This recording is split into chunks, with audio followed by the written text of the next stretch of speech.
அஸ்ஸலாமு அலைக்கும் வரஹ்மத்துல்லாஹி பரகாத்துஹு.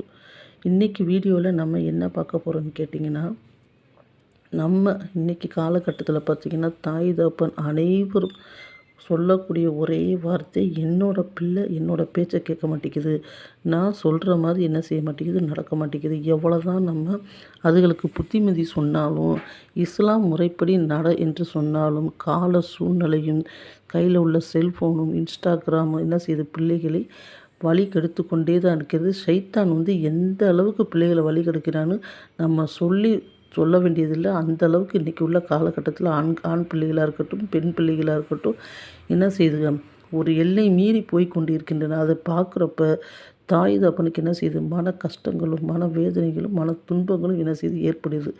ஒவ்வொரு தொழுகைக்கு பிறகும், யா அல்லாஹ் என் பிள்ளைக்கு நீ ஹிதாயத்தை கொடுப்பாய், என் பிள்ளைக்கு நேர்வழியை கொடுப்பாய், என் பிள்ளை நல்வழி பெறணும் நம்ம என்ன செய்கிறோம், துவா செய்து கொண்டே இருக்கிறோம்.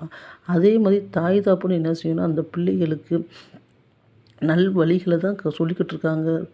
எந்த அளவுக்கு அந்த பிள்ளைகளுக்கு உலக கல்வியை கொடுக்குறாங்களோ, அதே அளவு சிறு வயசுலேருந்து தீனோட கல்வியை அந்த பிள்ளைக்கு கொடுக்க வேண்டியது ஒரு தாய் தகப்பனோட கட்டாய கடமையாக இருக்குது. அல்லாஹ்வோட தூதர் சொன்னாங்க, எந்த தாய் தகப்பன் தன்னோட பிள்ளைக்கு தீனோட கல்வியை எற்றி வைக்கிறாங்களோ அவங்க மர்ம நாளில் அவங்களுக்கு என்ன செய்யணும், ஒரு கிரீடம் அணிவிக்கப்படும். அந்த கிரீடம் உங்கள் வீட்டுக்குள்ளே சூரியன் எந்த அளவு இருக்குமோ அந்த அளவு பிரகாசமாக இருக்கும். அந்த பிள்ளைக்கு அந்த சிறப்பு என்றால், அந்த தாய் தகப்பனுக்கு அந்த சிறப்பு என்றால், அந்த பிள்ளைக்கு எவ்வளோ சிறப்புன்னு சொல்லி சொன்னாங்க அல்லாஹ்வோட தூதர்.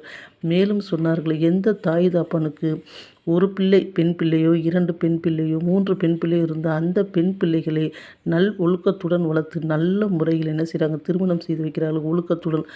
அந்த தாய் தகப்பனும் நானும் மறுமை நாளில் ஒன்றாக இருப்போம். சுபஹான் அல்லாஹ், சுபஹான் அல்லாஹ். அப்போ இந்த அளவுக்கு தீனோட விஷயத்தில் நபி ஸல்லல்லாஹு அலைஹி வஸல்லம் குழந்தைகள் சொல்லியிருக்காங்க. அதே அளவு உங்கள் குழந்தைக்கு 7 வயது ஆனோட என்ன செய்யுங்க, தொழுக வைங்க. அப்படி தொழுகிறோன்னா அடித்தாச்சும் தொழுக சொன்னாங்க. இன்றைக்கி காலகட்டத்தில் பிள்ளைகளை அடிக்கிறத நம்ம என்ன செய்கிறோம், பாவமாக நினைக்கிறோம். என்ன செய்கிறோம், அதை பார்க்க பாவமாக இருக்கே அப்படின்னு நம்ம என்ன அசால்ட்டாக விட்டுரும். ஸ்கூலுக்கோ காலேஜுக்கோ போகலன்னா நம்ம வருத்தப்படுற தாய் தப்பேன். இந்த பிள்ளைங்க ஒரு நேரம் தொழுகாட்டி நம்ம என்ன செய்கிறதில்ல, அதை பெருசாகவும் என்ன செய்யலை, கவலமும் படுறதில்ல. அல்லாஹ் பாதுகாத்த பெற்றோர்களை தவிர நான் சொல்கிறேன். அப்போ அந்த பிள்ளைகளுக்கு என்ன செய்கிறதில்ல, அந்த தொழுகையோட பயம் வருது. ஒவ்வொரு நேரமும் நம்ம என்ன செய்யணும், பயமுறுத்தி கொண்டே இருக்கணும். தொழுகைன்னா இவ்வளோ தண்டனை இருக்குது, மறுமனால் இப்போ இந்த நெருப்பு எப்படி இருக்குது, இந்த நெருப்பை காட்டிலும் பல மடங்கு நெருப்பில் அல்லாஹ் நம்மளை போடுவேன். அப்படி இந்த பிள்ளைகளுக்கு நம்ம என்ன செய்யணும், வலியுறுத்தி கொண்டே இருக்கணும். நம்மளால் முடிந்தால் பெண் பிள்ளைகளாக இருக்கட்டும், ஆண் பிள்ளைகளாக இருக்கட்டும், அதுகளை அடிக்கடி என்ன செய்யணும், பயானுக்கு கூட்டு போகக்கூடியவர்களாக இருக்கணும். அதுகளுக்கு நம்ம முடிஞ்ச அளவு நம்ம சொல்கிறது சொல்லிக்கிட்டு தாங்க இருக்கும். அந்த பிள்ளைங்க கேட்கல அப்படின்னு இல்லாமல் அல்லாஹ் மேலே என்ன செய்யணும், தவக்கல் வைக்கணும். தாய் தகப்பனுடைய துவா ஒருபோதும் என்ன செய்யாது, நிகாரிக்கப்படாது, ஏற்றுக்கொள்ளப்படுகிறதுன்னு அல்லாஹ்வோட தூதர் சொன்னாங்க. உங்கள் வீட்டு பக்கத்தில் பள்ளிவாசல் இருந்தால் 5 நேரம் வாங்கு சொல்லப்படுகிறது. ஒவ்வொரு வாங்குக்கு பிறகும் கேட்கப்படும் துவா ஏற்றுக்கொள்ளப்படுது. உங்கள் பிள்ளைக்காண்டி கேளுங்க. நீங்கள் எங்கேயாச்சும் பயணம் போகிறீங்களா, ஊருக்கு போகிறீங்களா, ஒரு ஊர்லேருந்து பக்கத்தில் உள்ள ஒரு ஆட்டோவுக்கு போனாலும் நீங்கள் பயனாளி. அப்போ என்ன செய்யுங்க, உங்கள் பிள்ளைகளுக்காண்டி துவா செய்யுங்க.